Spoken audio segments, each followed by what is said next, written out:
Sống trên đời ai ai cũng lầm lỗi, cũng vụng về dại dột ít hay nhiều. Hãy tha thứ, bao dung và nâng đỡ, vì vẫn còn một chút để thương yêu. Sống trên đời cao quý nhân tình thương, mở lòng ra trang trải khắp muôn phương. Đừng ôm ấp khung trời riêng nhỏ bé, để lòng ta rộng rãi không vấn vương. Khi thương ai thương luôn cả nụ cười, thương ánh mắt chiếc áo và đường đi, thương cây du và thương cả đôi dép, thương bài ca và thương cả con người. Khi trong tim đã có chút tình thương, là đã có hành trang để lên đường. Dù phong ba gian lao và nguy khó,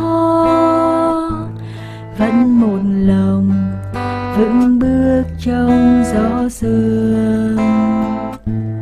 Sống trên đời ai ai cũng lầm lỗi, cũng vụng về dại dột ít hay nhiều.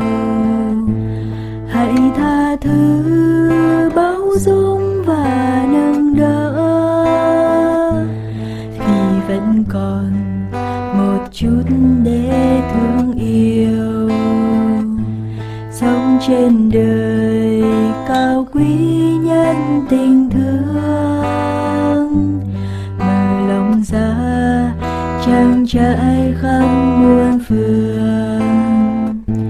Đừng ôm ấp khung trời riêng nhỏ bé, để lòng ta rộng rãi không vấn vương. Khi thương ai, thương tươi mắt siêu hiền, thương thật thà vững chãi và hồn nhiên,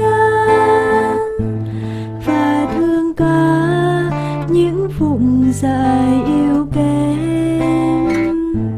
Giác là hoa, là một chặng thương riêng.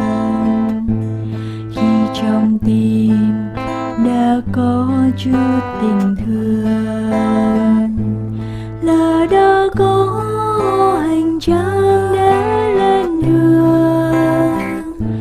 Dù phong ba gian lao và nguy khó,